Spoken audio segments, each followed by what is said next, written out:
ज्ञान गंगा गीता दर्शन। पूर्व प्रसंग में आप श्रवण कर रहे थे, भगवान श्री कृष्ण ने कहा अर्जुन मैं अनन्य भक्ति से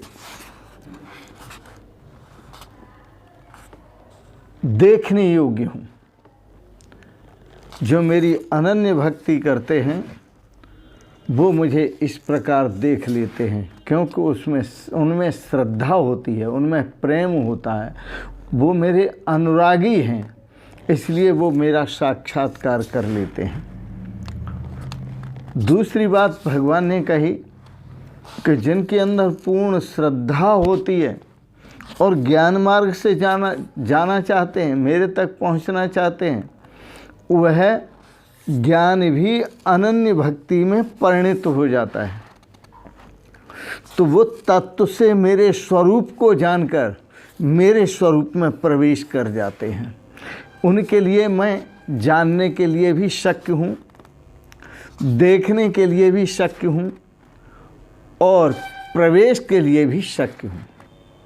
इसलिए वह मेरे स्वरूप में प्रवेश कर जाते हैं, अर्थात मेरे साथ एक हो जाते हैं।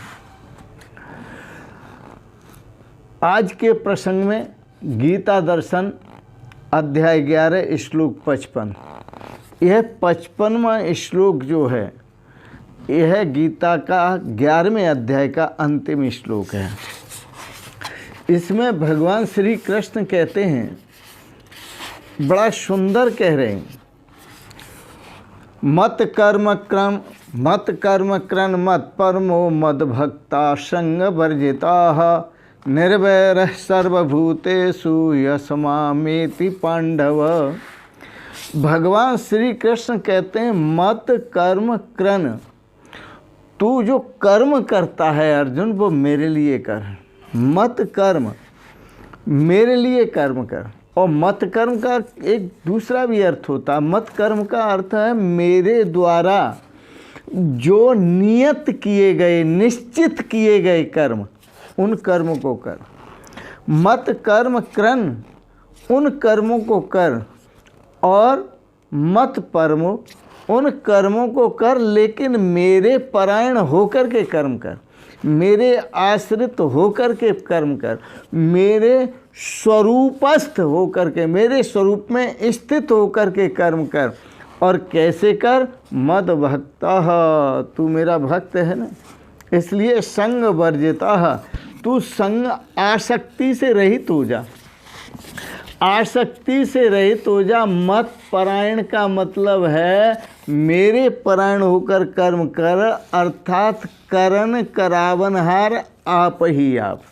जो परमात्मा है वही करने वाले हैं और वही कराने वाले हैं, तू कहाँ करने वाला है? तो इसलिए संग वर्जित है।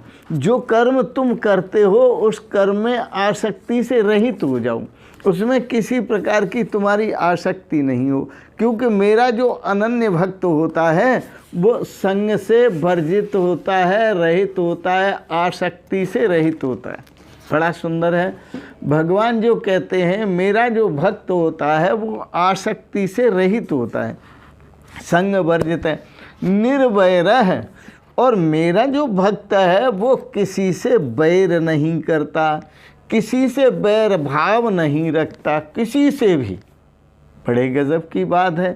सर्वभूतेषु यस है और निर्वैर है, फिर सर्वभूतेषु, सभी भूतों में, चाहे जो भी प्राणी हो, जैसे भी प्राणी हो, उन सभी भूतों में वह निर्वैर रहता है। और ऐसा जो भक्त है यह मामेति पांडव, वही मुझे प्राप्त करता है अर्जुन। वो मेरा दर्शन भी कर लेता है, मुझे देख भी लेता है और मुझे तत्व से जान भी लेता है और मुझे प्राप्त भी कर लेता है। उसके लिए मैं शक्य हूँ, देखने के लिए भी शक्य हूँ, जानने के लिए भी शक्य हूँ और प्राप्त करने के लिए भी शक्य हूँ और मेरे स्वरूप में प्रवेश करने के लिए भी शक्य हूँ। तो इस प्रकार से भगवान ने कहा कि अर्जुन तू मेरा अनन्य भक्त है। देखो भगवान ने जो समझाया अर्जुन को बड़े प्रेम से समझाया। अब हम मानते हैं कि अर्जुन ने क्षमा मांगी भगवान से। क्यों क्षमा मांगी? कि उसने भगवान को कृष्ण कहा। कौन सा बुरा कह दिया साहब? कृष्ण कह दिया तो क्या भगवान सामने नहीं है था? क्या भगवान जो है सामने नहीं है? कृष्ण वर्ण नहीं है क्या? मेघ वर्ण भगवान नहीं है? भगवान मेघ वर्ण है, तो इसमें गलत क्या कहा? लेकिन अर्जुन इसमें भी कुछ कह रहे हैं कि मुझे नाम नहीं लेना चाहिए। मैंने आपको कृष्ण कहा, मैंने आपको सखा कहा, तो यदुवंश में तो सब सखा ही होते हैं आपस में, और जब आपस में होते हैं, साथ साथ रहते हैं, तो सखा भाव भी होता है, तो ये भी कोई गलत नहीं कहा। लेकिन फिर भी अर्जुन जो है क्षमा याचना करता है। क्यों करता है?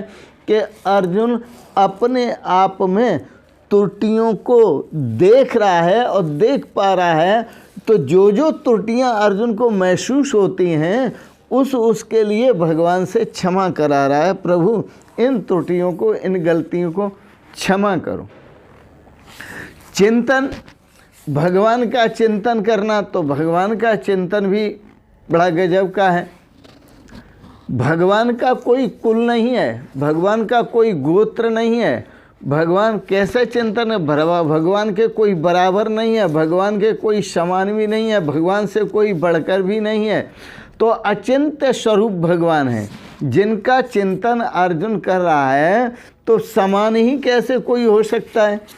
भगवान के न किसी के साथ ही हैं भगवान, न सबसे अलग ही हैं भगवान, न किसी के सखाई हैं भगवान, न किसी से कम है भगवान।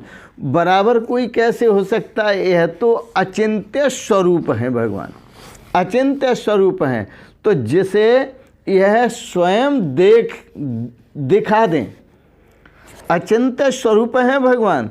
तो जो अपने स्वरूप को भगवान स्वयं दिखा दें, जिसे दिखा दें, जिस पर अनुग्रह कर दें, जिस पर कृपा कर दें, वो देख सकता है। लेकिन जब तक भगवान स्वयं अनुग्रह नहीं करते, तब तक वो देख नहीं सकता।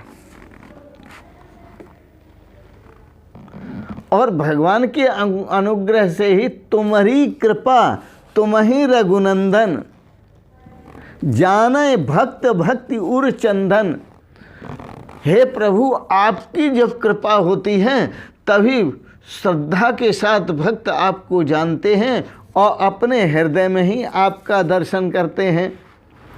तो इस प्रकार से भगवान जो विधि बताई हुई है भी सुने कि भगवान का नाम लेना, चलो तुम नाम मत लो भगवान का, दूसरी विधि देख लो आप।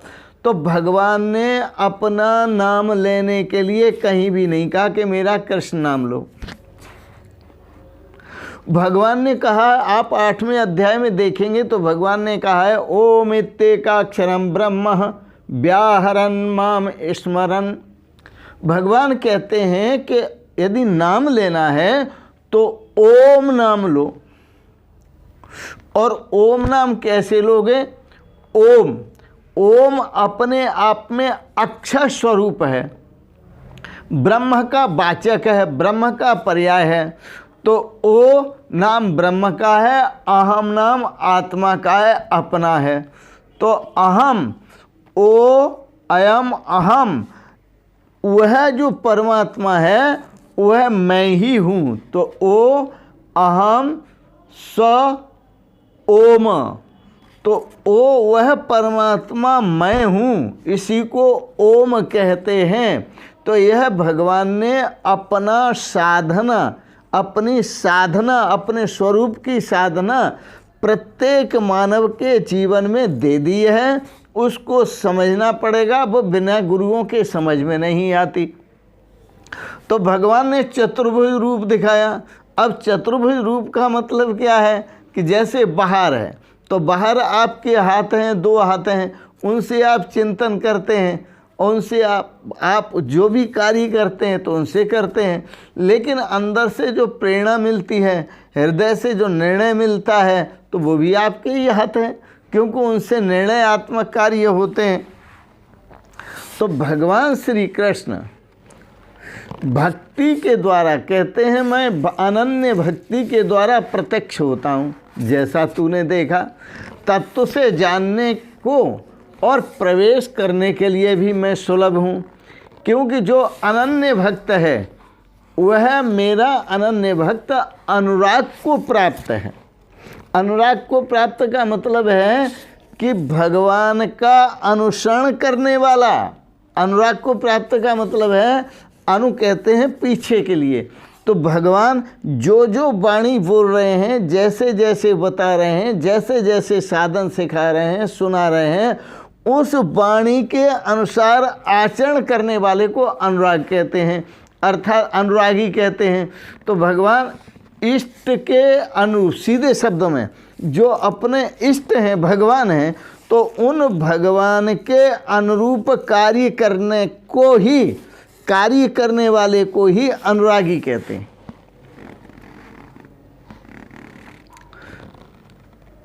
देखिए, कुछ भक्त तो ऐसे होते हैं कि उनको समझ ही नहीं आता क्या करें। कुछ भक्त ऐसे होते हैं कि गुरु हैं, भगवान हैं, जो कह देते हैं वो कर लेते हैं। और कुछ भक्त होते हैं कि उनको समझने की ज़रूरत नहीं है और उनको भगवान के आदेश की भी ज़रूरत नहीं है। वो भगवान के अंतर भाव को समझते हैं और अंतर भाव जो होता है वैसे वैसे ही वो भगवान की सेवा करते रहते हैं। वो पहुँचे हुए भक्त हैं, क्योंकि वो भगवान के साथ अंतरतम भावना से एक हो गए हैं। तो ऐसे समझें कि जैसे पिता है और पुत्र है, तो एक तो पुत्र वो होता है कि जिसकी समझ में नहीं आता है कि मैं क्या करूं, और दूसरा पुत्र वो होता है कि पिता कहता है, जिसकी समझ में नहीं आता है तो पिता आज्ञा देता है, बेटा ऐसे कर लो, ऐसे कर लो, ऐसे कर लो, तब वो करता है।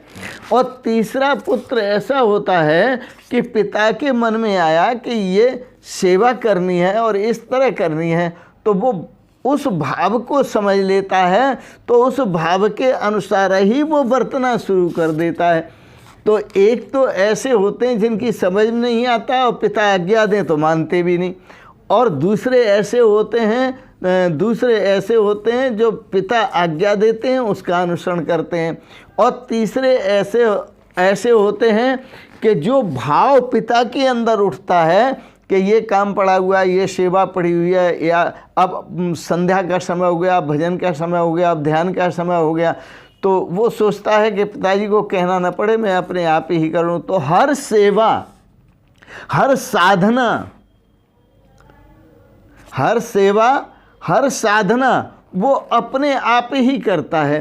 तो इसलिए भगवान श्री कृष्ण ने कहा, अर्जुन, जो अनुराग विहीन पुरुष है वो कभी भी मुझे प्राप्त नहीं कर सकता, न मेरे में प्रवेश कर सकता है। क्योंकि भगवान श्री राम ने भी कहा, मिलैन रघुपति बिना अनुरागा, भगवान की प्राप्ति जो है बिना अनुराग के प्राप्त नहीं होती।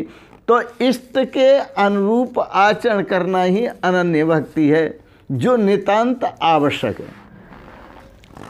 अब मेरे द्वारा निर्दिष्ट जो कर्म है, भगवान कहते हैं मत कर्म कृण मत परमो, जो मेरे द्वारा निर्दिष्ट कर्म है, विहित कर्म है, उन कर्मों को करना। मत कर्म कृण और मत परमो, मेरे परायण होके करना। इस भाव को समझ लो कि कर्म जरूर करो, लेकिन उसका अहंकार न करो, उसका संग दोष नहीं लगना चाहिए कि मैंने ये कर्म किया, उसमें आसक्ति नहीं होनी चाहिए, इसका फल मुझे मिलना चाहिए। तो मत कर्म कृण मद भक्तो, मेरा भक्त बन, मेरे परायण बन।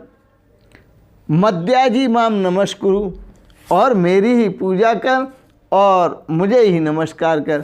तो भगवान श्री कृष्ण ने जो कहा बड़ा सुंदर कहा, मत कर्म कृण मत परमो, मेरे परायण होकर कर्म कर, मद भक्त और मेरा भक्त बन, संग वर्जित है, आसक्ति फलासक्ति से रहित होकर कर्म कर, निर्वैर है, सबसे वैर भाव त्याग करके कर्म कर, वैर भाव से रहित होकर कर्म कर, सर्वभूतेषु, सभी भूतों के प्रति वैर भाव से रहित होकर कर्म कर। जो ऐसा करता है, यस मामेति पांडव, हे अर्जुन, वही मुझे प्राप्त होता है। बड़ा सुंदर कहा भगवान ने।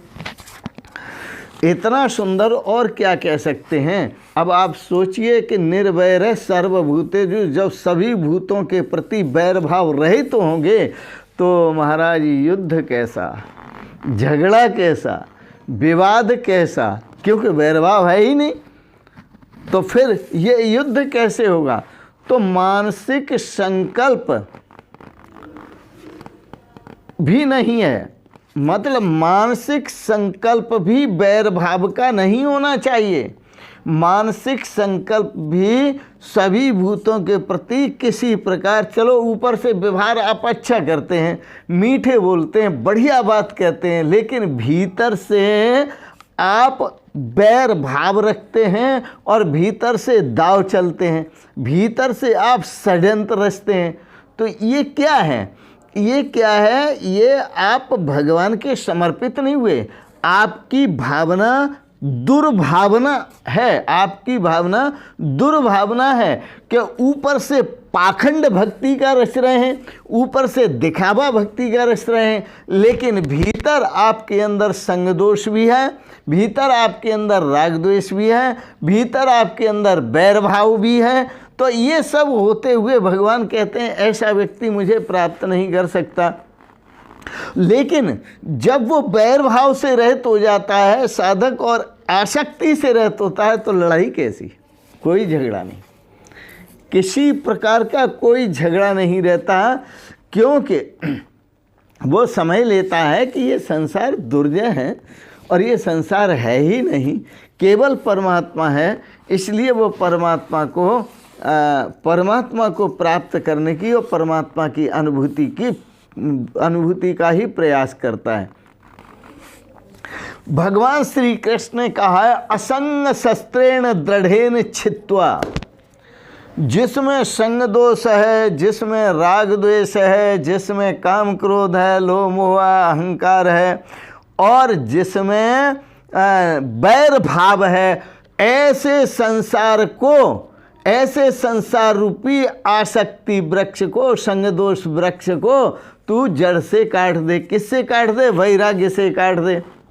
वैराग्य शस्त्रेण दृढ़ेन छित्त्वा, वैराग्य रूपी शस्त्र से दृढ़ता पूर्वक इन संबंधों को काट दे और इन संग दोष को काट दे, इस बैर भाव को काट दे और तू मेरे स्वरूप को प्राप्त हो।